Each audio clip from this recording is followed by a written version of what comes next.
Bueno, Nietzsche, tú empezaste a escribir poemas, pero ya en el 99, a poco de fallecer tu aita, decides ir a Londres a estudiar, estudias diseño gráfico, y es cuando aparece, digamos, ya ese interés también por lo visual, por las artes visuales, desde una perspectiva profesional, pero sobre todo también de una perspectiva creadora y artista, ¿no? Cuéntame un poco ese salto de salir de Zaragoza e irte a Londres unos años y empezar a estudiar diseño gráfico. Bueno, yo no me fui a estudiar, me fui a la aventura, que es verdaderamente que es lo mejor. estudio, ¿no? Iba con la idea de... siempre había tenido la sensación de que el País Vasco me encanta y me encantaba entonces, me sigue encantando, pero tenía una identidad que aquí como que necesitaba desarrollar y aquí no podía, ¿no? Entonces decidí por el 99 elegir Londres, voy para allá, pasó como menos de un año cuando ya decidí estudiar. Yo tenía una relación con los estudios aquí en España un poco, bueno, en Euskadi, ¿no?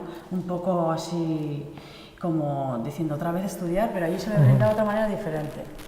Lo que quería hacer yo eran libros de artista, era la idea mía. Había escrito en mi juventud bastante y entonces digo, ¿qué quiero hacer? ¿No? Pues algo que sea, cómo plasmar lo que yo hago, porque no lo identificaba como escribir y publicar, sino hacer una manera visual, de una manera visual mostrar mis escritos con otra fórmula. Entonces no sabía muy bien lo que quería, pero leí un curso en inglés que se decía bookbinding y es como, bueno, libros de artista, quizás voy por allí.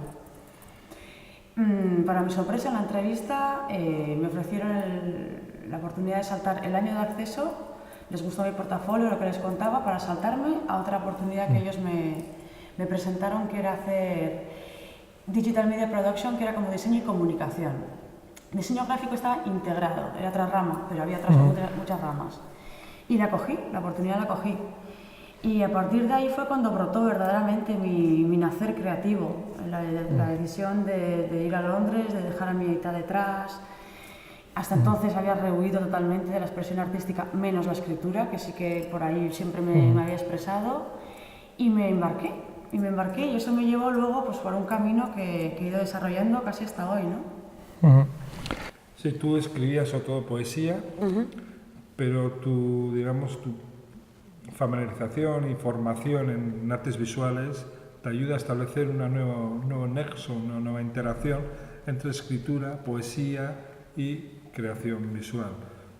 Yo creo que a partir de ahí se nota en las cosas que hemos podido ver en tus exposiciones, en tus libros de artista, incluso en tus collages como piezas autónomas, siempre está esa interacción, esa intersexualidad entre acción, digamos, poética, escritura o palabras que adquieren valor visual como tipografías o como elementos autónomos, y por otro lado esa composición de collage, esa reunión de elementos heterogéneos, a veces heteróclitos, que conforman una especie de interacción imagen-texto, imagen-palabra, y que te hace un poco relacionarte con la poesía experimental, que ya desde la posguerra, sobre todo con el letrismo y parte del situacionismo, pero toda la poesía espacial y concreta, permite crear una especie de terreno mestizo, híbrido de palabra y imagen.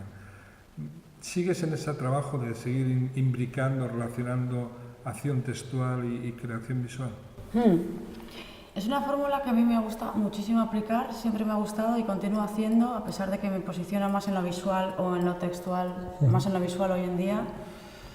Yo cuando escribía, como que me hacía falta también, no sé, una muleta, ¿no? Visual, para entender el todo, que siempre ha sido mi intención, de entenderme yo por dentro e entender el todo. Y luego ya otro plano más allá, la pregunta existencial.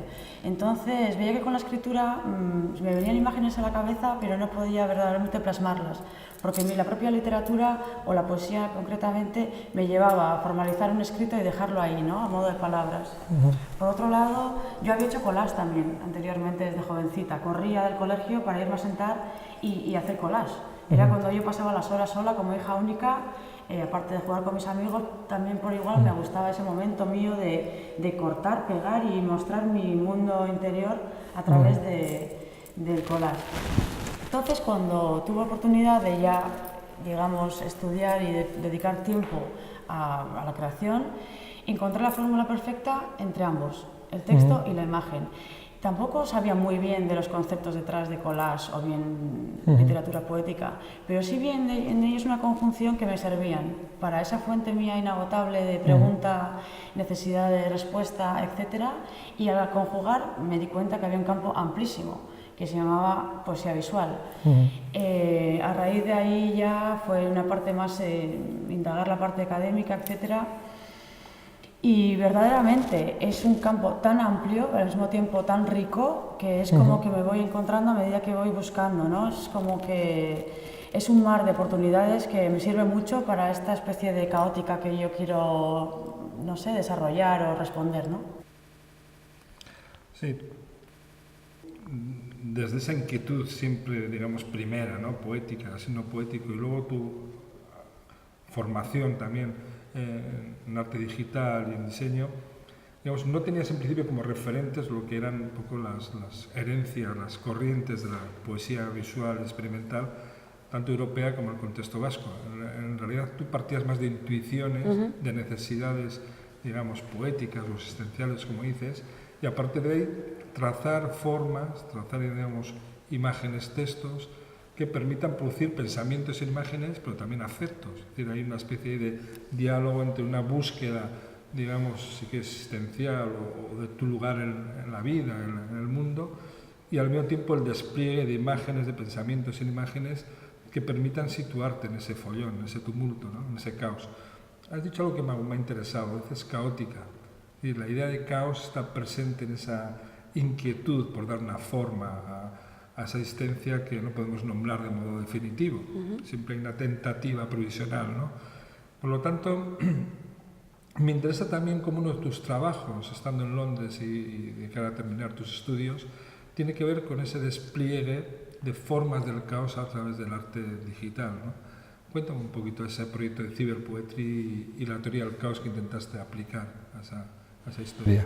Cyberpoetry fue un proyecto que hice en el año 2002. Viene a ser un poco, pues, un casamiento entre esta poesía y estos visuales que llevaba, pues, experimentando. Entonces quería en verdad entender un poco el todo. Digo, qué es lo que a mí me preocupa, qué es lo que yo puedo presentar con estas herramientas que yo sé que puedo utilizar. Cyberpoetry, mundo cibernético, la red de redes, el boom tecnológico, la poesía, un elemento tradicional con gran valía, madre de todas las artes, verdaderamente el impulso verdadero para poner un poco alma, para que se transmita un poco ese alma, ¿no? Que se dice entre comillas, hacia la creación. Entonces se me ocurrió, en el mundo anglosajón ya había gente que lo estaba haciendo, pero me di cuenta que en esta zona existía menos. Entonces Cyberpoetry fue un proyecto que yo hice de llevar la poesía y los visuales, no con ánimo de entretener con esos dos elementos, sino con la imaginación. Y con esa imaginación que era, pues, digamos, una plataforma que podría brindar infinitamente a la gente, abrir su propia imaginación a su vez, con un efecto fractal de yo imagino, tú imaginas, que juntos en esta red de redes vamos creando esa, vamos fomentando, vamos creciendo esa red, y al mismo tiempo a mí me da un poco libertad, ¿no? De hacer no bidimensional solamente la poética visual, sino poder brindarle un elemento también más multimedia, de interacción y de presentación, movimiento, porque la poesía visual vale en vídeo, pero lo demás no existía tampoco desde mi punto de vista hasta entonces, una manera de darle agilidad a lo que es la poética, que las palabras desaparecieran, aparecieran, que un visual te sorprendiera, que todo eso fue una sensación. Cyberpoetry se componía de 14 poemas. Fue una página web de la que se habló mucho después de yo hacerla. Para mí era un proyecto de universidad. A mí la universidad no me interesaba tanto. Por supuesto aprendí muchísimo, pero era más yo como utilizo este tiempo para seguir cogiendo de las herramientas algo que yo quiero seguir respondiendo. Era un poco esto, ¿no? Y en esos 14 poemas, pues diseccioné. Hablaba de la anatomía de Leonardo da Vinci, hablaba del mar, un elemento que a mí me fascina, me sigue fascinando, de cómo añadir sonido a un poema, por ejemplo, ¿no? A través de Ceremonia Tierra, por ejemplo, uno de los poemas. Entonces tú tienes la capacidad de activar el mar, de apagarlo, cosas que no se pueden en el día a día. Y eso luego me llevó a un segundo proyecto que tenía más que ver que ciberpoesía con el caos, que es de un planteamiento global, ¿no? de entender el todo, de la razón detrás, de qué es lo que compone este poema que yo activo y desactivo. Entonces me di cuenta que había una programación, y esa programación estaba compuesta por matemática, y esa matemática a su vez tiene unos elementos que verdaderamente vienen de unas raíces, y así fui metiéndome un poco en lo que fue la teoría del caos, ¿no? Te has referido a tu proyecto Poetry, que fue una especie de proyecto de fin de estudios o fin de carrera, ¿no? Uno de tus proyectos, donde conectabas, digamos, investigación, trabajo, poesía, pero todo eso vincula a una especie de tentativa vital de dar forma a una experiencia en un proceso sin fin, y que los recursos justamente multimedia permiten esa especie de bucle casi infinito para poder producir imágenes, procesos y apropiaciones nuevas. Claro, yo me estaba recordando en ese momento un poco a la tentativa mallarmiana, ese absoluto que siempre se escapa y se aleja, y que toda propuesta artística es como una especie de imagen parcial, de fragmentario de esa tentativa de absoluto, ¿no? En este caso no están tanto esas preocupaciones existencialistas, vanguardistas o proto-vanguardistas de Mallarmé, pero sí esa inquietud tan humana y tan vital de querer poner orden en tu experiencia a través de ese proceso creativo, de esa producción de imágenes y textos. O sea, me interesaría que me explicaras un poco más esa vocación, esa inquietud por lo fractal, por la forma que condensa una gran forma, un gran cosmos. La verdad que fue una decisión, no sé si ambiciosa, pero sí fue bastante novedosa. Incluso en Londres, ¿no? Me acuerdo cuando lo planteé, lo de Cyberpoetry, bueno, fue una cosa muy personal que al final gustó, pero claro, cuando llevé una dimensión mucho más potenciada, que es la teoría del caos aplicada al arte digital, utilizando el pretexto de los estudios, ¿no? Para desarrollar ese año de tesis, verdaderamente me embarqué en una pregunta que a mí me interesaba mucho responder utilizando ese año de tesis, pero que verdaderamente decía, ¿a dónde me va a llevar esto? Porque nos estamos metiendo aquí en matemática, nos estamos aquí metiendo en fractalismo, nos estamos metiendo en diferentes elementos muy complicados de entender y que son exactamente por ello fractales, una repetición de la misma pregunta que lleva otra pregunta, etcétera. A la hora de yo escribir o a la hora de yo pintar, siempre me había ocurrido lo mismo. Me había encontrado con una situación en la cual yo necesitaba ordenarme desde el caos, desde la burbuja cotidiana. Yo necesitaba coger mi momento y hasta bajar a lo que es bucear al elemento de inspiración y verdaderamente volver a tomar la decisión, porque todos son decisiones realmente, de ir creando, tenía que ordenarme. Es lo primero que yo hacía externamente antes de sentarme a hacerlo y mi cabeza necesitaba hacerlo. Pero la pregunta iba más allá, ¿de dónde viene este orden? De la necesidad de ordenar el caos. ¿Y qué es el caos? ¿Y de dónde viene la inspiración? Y he ahí, ¿no? Un poco la pregunta. La aplicación al método digital fue por la plataforma que en ese momento estaba utilizando, que ahora a nivel pictórico se podría quizás plantear. En su día hice un análisis de Jackson Pollock, que con su dripping inconscientemente o sin querer en su época, en los años 50 casi lo hacía, ¿no? Creó pues un elemento de patrón que analizando una parte podía un poco configurar todo el resto. Y sobre esta base me encontré con una plataforma verdaderamente enriquecedora y con muchísimas metapreguntas ahí, ¿no? Entonces, bueno, fue un proyecto Yo Caos que hice en el 2003, una tesis con una plataforma online que contaba con diferentes apartados. Uno era el fractalismo en el arte, indagaba artistas que se habían parado a dedicar sus carreras o en parte de sus carreras a mostrar el orden, mostrar el caos. El orden, por ejemplo, yo recuerdo que hice hincapié en uno de los ejemplos a mi padre, un proyecto concreto que él hizo durante unos años que se llamaba Belarrak, que era una mira de la vegetación desde un nivel interno. Desde el micro se ve el macro, ¿no? Entonces, una especie de, otra vez, de red de vegetación mostraba el conjunto, a medida que te ibas alejando, del paisaje. ¿Por qué no aplicar esto a la red de las redes? Si yo veo una tela de araña de cerca, veo un píxel, pero en cambio si yo me alejo, veo toda una conjunción global de tecnología. Entonces esta era un poco mi pregunta. Para ello necesité dar unos ejemplos. Esos ejemplos se mostraron a nivel de página web cuando estaba más metida en la plataforma tecnológica. Comentabas algo sobre Cyberpoetry del año 2002 y Yo Chaos, otro proyecto asociado, vinculado a esos estudios y fin de carrera del 2003.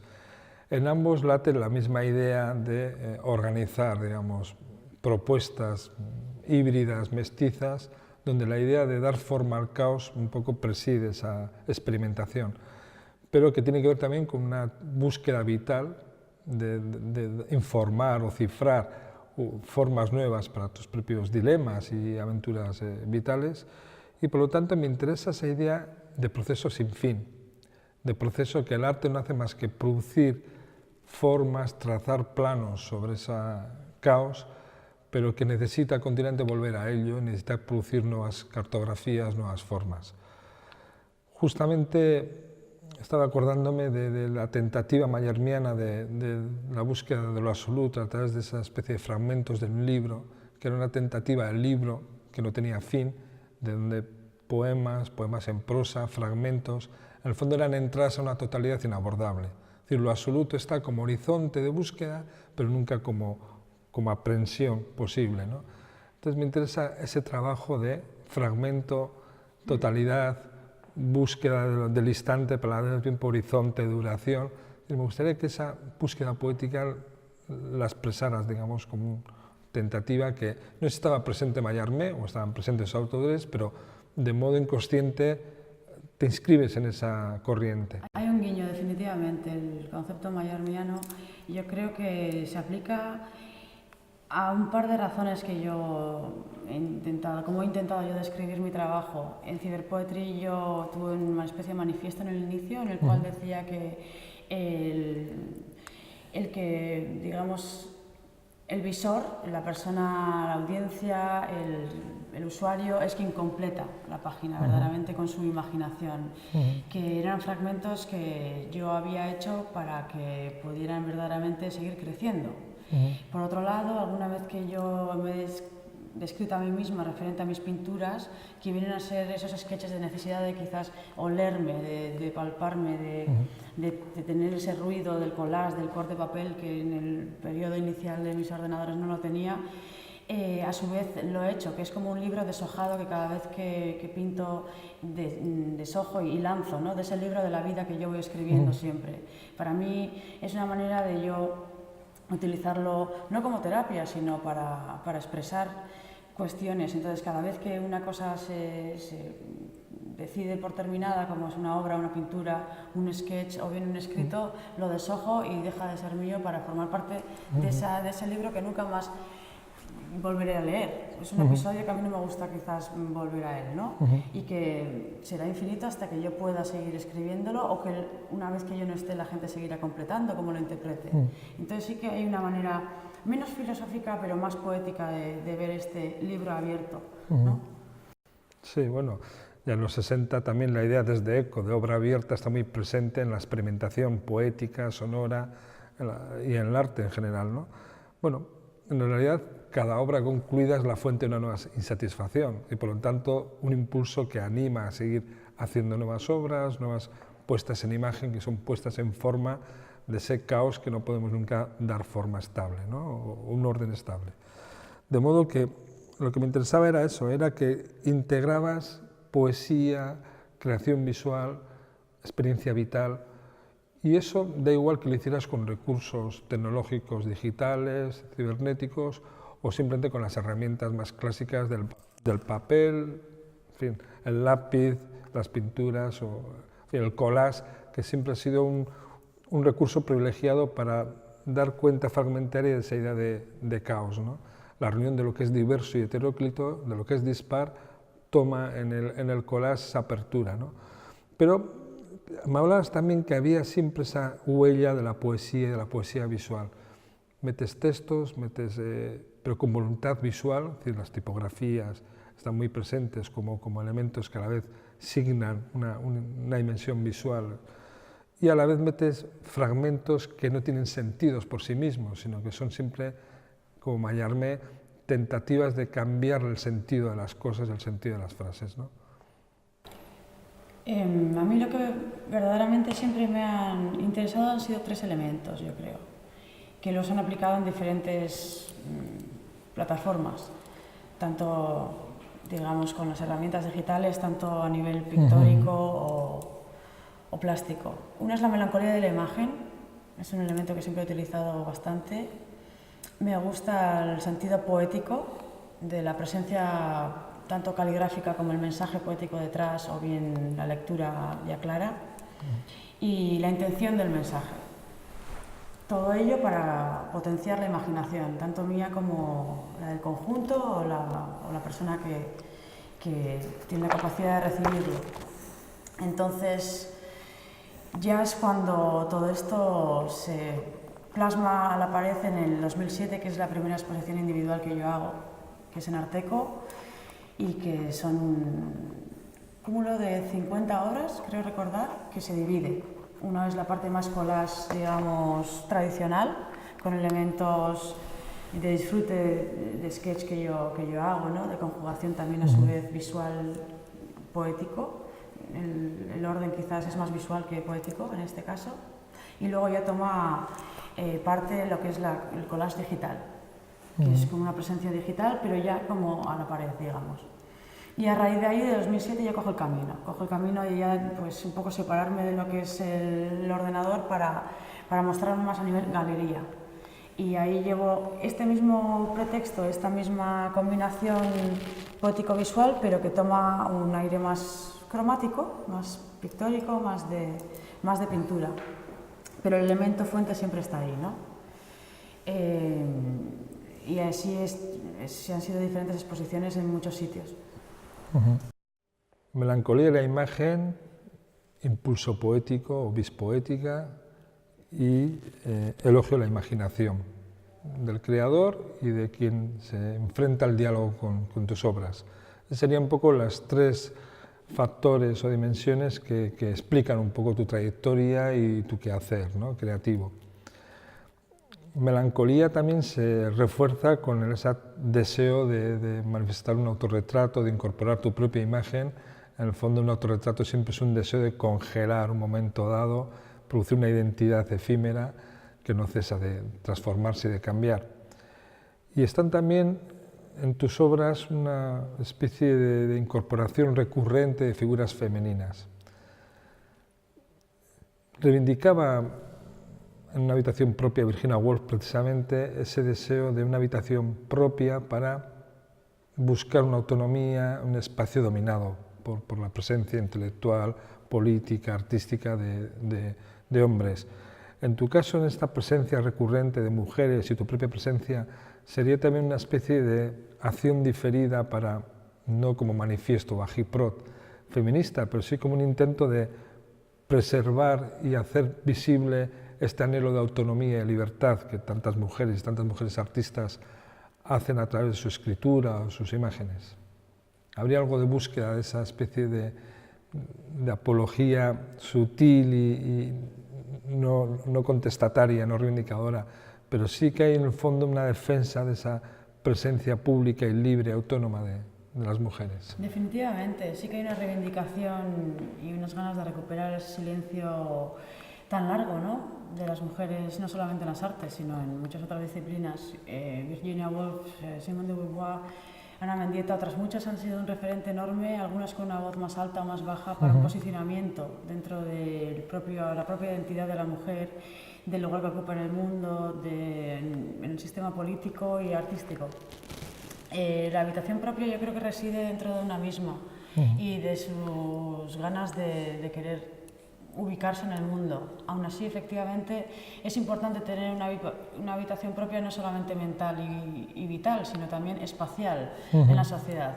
Entonces, mi caso no es una voz alta y política, pero sí que es persistente, perseverante y sutil.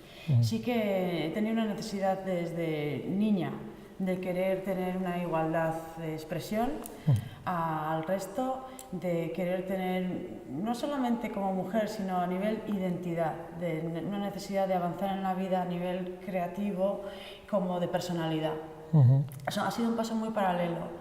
Y luego te das cuenta pues, que la sociedad está forjada en unos elementos que te vetan de todo esto, entonces hay un choque, ¿no? Y siempre intento homenajear, sobre todo en lo que es mi elaboración de collage, ¿no? A las mujeres que han permitido que ahora pueda yo hablar como estoy hablando sin que verdaderamente suceda algo mal al respecto. Me parece que hay tanto que contar, que hay una poética dentro de ese silencio verdaderamente, de reivindicativa. Entonces utilizo la sutileza para que no sea una herramienta de me gusta, no me gusta, de choque, sino de verdaderamente de que te entre dentro, de crear semilla, ¿no? Que es lo que yo intento hacer siempre con la creación. Intento crear un diálogo y plasmar, crear un alma para que se impregne en ti, para que si te entra, queda ahí, ¿no? Que se filtre debajo de la puerta, esa esencia, ese olor, ¿no? Femenino, más que decir, oye, soy mujer, eso es lo que hago, ¿te gusta o no te gusta, no? Sí. Sí, por lo tanto, esa acción restringida no se aleja un poco de la vocación de manifiesto feminista explícito. O igual se acerca un poco a mi manera de ser, verdaderamente. Claro, pero que incluso que aparezcas tú en retratos con letras incorporadas alrededor de tu boca, claro, letras que no silenciadas, porque no en formato collage, pero digamos es esa especie de necesidad de afirmar esa toma de palabra que en realidad es un deseo compartido por miles de mujeres y por tantas mujeres artistas y creadoras, ¿no? Es cierto que mi primer trabajo, digamos, en galería fue un autorretrato, curiosamente. Se llama Poesía sin sentidos, se data del año 2007. Y es lo que sin decir se dice, esto que te quedas sin decir y que brota de ti y que es una especie de hecho es un palíndromo, es lo que comienzas a decir y al mismo tiempo reverbera, o sea, es como una especie de eco, ¿no?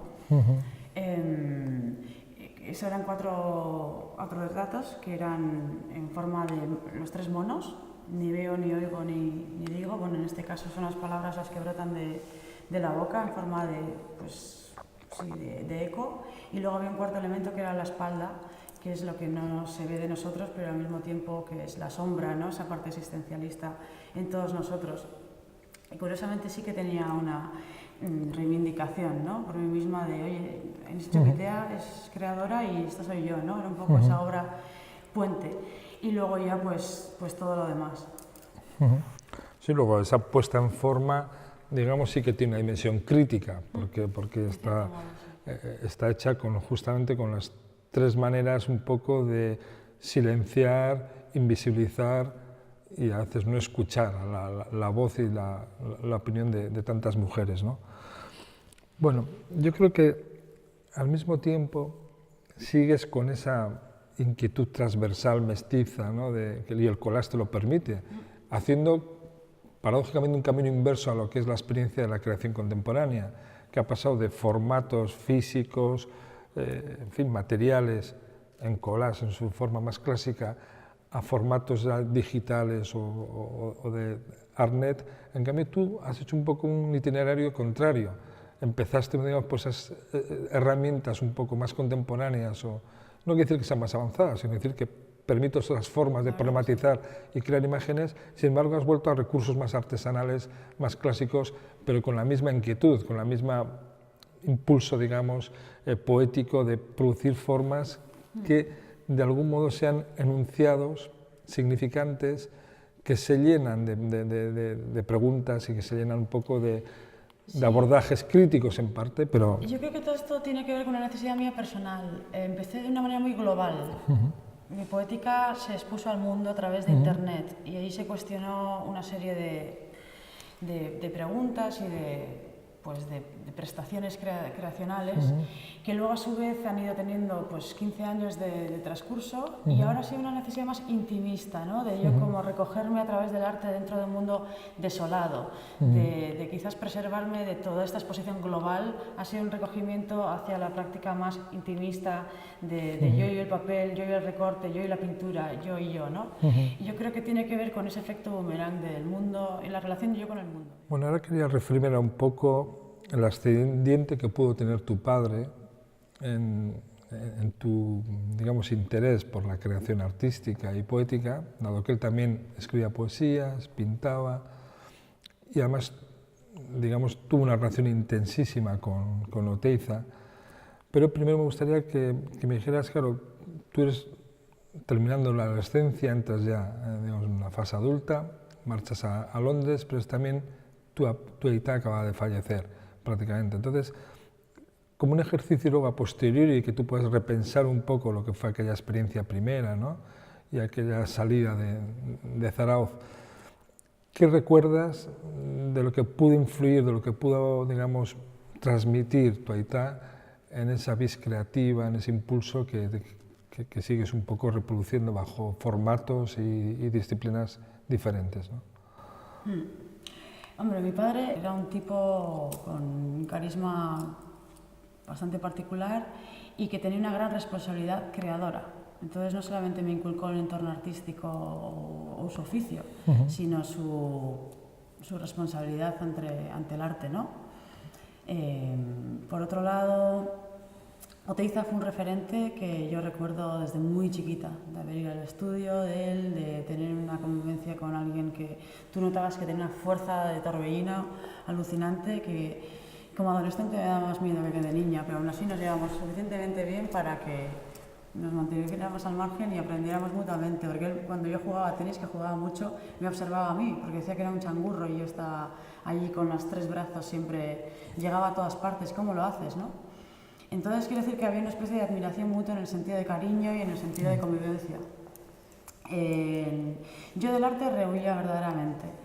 Escribir era mi sitio de recogimiento para yo entenderme y entenderlo todo, pero por otro lado no iba a ninguna inauguración, por norma. Una cosa que, como que yo rehuía total.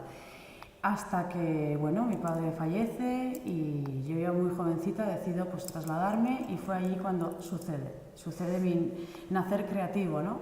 Para mi sorpresa, porque siempre pensé que jamás tomaría ese camino, pero no me quedó otra. Quiero decir que me tomó y verdaderamente tomó la dimensión que quizá mi padre me había, no te digo cohibido, pero sí que él era artista en esa casa, ¿no? Y digamos que yo pues, tenía una sensibilidad, que él sabía que la tenía, y yo también pero que nunca había expresado.